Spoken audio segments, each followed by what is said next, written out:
quotidienne des indices pour traiter la crypto-monnaie le 12 septembre 2023. Chers copieurs, suiveurs, Crypto Riders et Crypto Family, tous les pionniers de la crypto, bienvenue à la quotidienne de la Crypto Family. Aujourd'hui, au niveau du calendrier économique, rien de particulier. Par contre, demain, à partir de 14h30, on devrait avoir l'IPC Core du mois d'août en mensuel. On devrait avoir l'IPC mensuel au mois d'août et l'IPC annuel du mois d'août. Donc vous avez sur le côté droit ici les précédentes valeurs et les valeurs prévisionnelles. À voir ensuite les actuels demain à partir de 14h30 et à partir de 16h30 on aura les informations sur le stock de pétrole brut qui, vous le savez, sont très importantes en ce moment vu le plan réalisé par l'OPEP de réduire la fabrication journalière. On est en train de piocher dans les réserves nationales. Concernant le Fear and Greed Index, enfin ça commence à bouger. On était depuis donc le 18 août, on était relativement à plat. On avait eu un petit sursaut le 29 du mois en fait, pour la correction mensuelle. Ensuite on s'est retrouvé en parfait stablecoin aux alentours des 39,40 et là hier il y a eu un petit mouvement qui nous a permis de revenir un petit peu plus intensément dans la peur. Ce que l'on apprend, vous le savez, c'est l'extrême peur, même si on peut déjà avoir un petit rebond pour une vague 4 par exemple. Dans le top 10 crypto-monnaie, très peu de mouvements. On peut s'apercevoir que Solana a pris plus 1,17. Par contre tout le reste on est dans les plus 0 ou moins 0, donc c'est pas très intéressant sur le top 10, n'est pas très parlant aujourd'hui.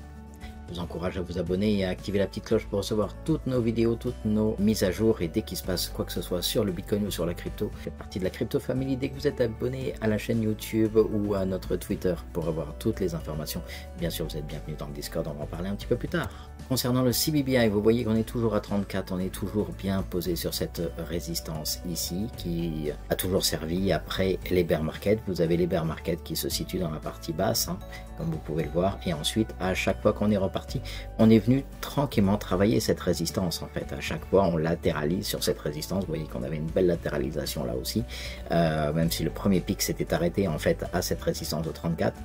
On a ici une latéralisation également. Ici, on avait la grosse latéralisation plus le Covid, donc qui nous a fait passer dessous. Et ici, eh bien, nous sommes tranquillement en train de tester toujours ce support. Pour l'instant, il tient parfaitement et devrait donc, pour la suite, nous propulser vers le haut. Concernant notre index d'Altcoin Season ou de Bitcoin Season, vous voyez qu'on est monté à 40 il y a 2 jours.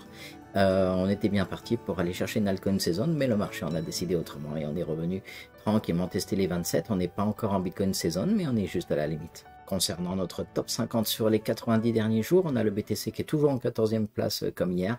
Par contre, on commence à avoir beaucoup plus de vert sur les cryptos. Il ne nous reste plus que 226 jours pour obtenir le halving. Le halving du Bitcoin, vous savez que la récompense sera divisée par 2. Et donc, c'est ce qui produit notre déflation qui permettra en fait au prix du Bitcoin ensuite de repartir très fortement à la hausse. Concernant le BTC USD, aujourd'hui, donc nous sommes dans cette grande séquence verte. On a très probablement fini cette grande vague 3 que vous voyez là.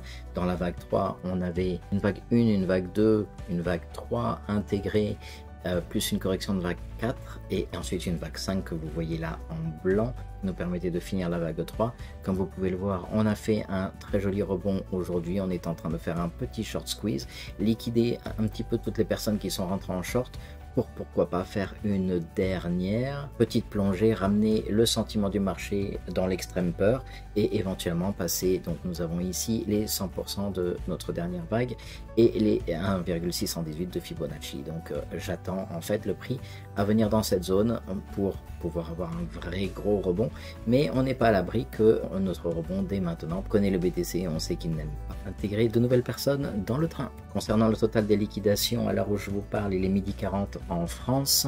Nous avons une très forte liquidation sur les dernières 24 heures avec le gros dump du Bitcoin, plus ensuite l'engulfing handle qui nous a permis de reprendre la position. Donc on est aujourd'hui à 176 millions de liquidés, donc 111 en longue et 65 en short. On peut voir ici surtout principalement du short qui s'est fait liquider. Concernant le hash rate, on est toujours en train de faire des plus hauts et encore des plus hauts.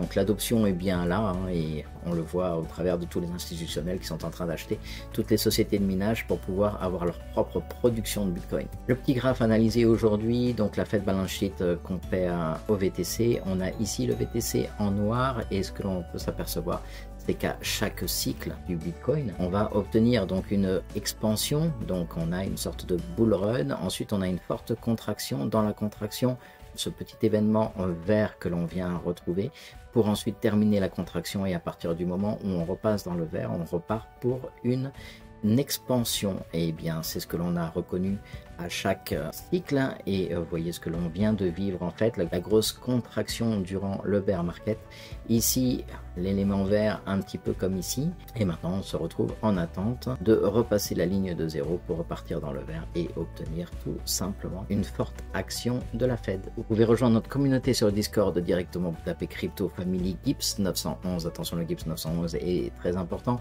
Vous aurez des divers salons au sein du Discord, des salons sur les updates, les news, les ledgers, plusieurs annonces concernant la crypto, les analyses crypto, les analyses traditionnelles, les cryptos pour adultes, le play to earn, les défis, énormément de salons qui peuvent vous intéresser, et surtout vous ferez partie de la Crypto Family. Vous pouvez également me suivre sur Twitter, Gips911 officiel, et là vous aurez tous mes tweets du jour, toutes les dernières informations qui sortent, qui sont importantes pour la Crypto Family, y compris tous les derniers updates et toutes les dernières analyses nécessaires. Bien comprendre la crypto, il y a bien comprendre ce qui se passe tant en Elliott Wave qu'en analyse graphique.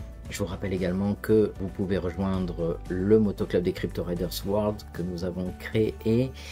Pourquoi? Parce que le Bitcoin c'est la liberté, et la moto c'est également la liberté. Donc on a tout simplement associé l'ensemble, et vous êtes les bienvenus à nous rejoindre, cryptoridersworld.com. Je vous souhaite une excellente journée. Si vous avez aimé cette quotidienne, mettez-moi un petit like, et vous pouvez partager et retweeter éventuellement cette vidéo. Je compte sur vous pour nous aider à nous développer. L'idée c'est vraiment de faire que la Crypto Family soit une forte communauté parfaitement au courant de tout ce qui se passe dans le monde.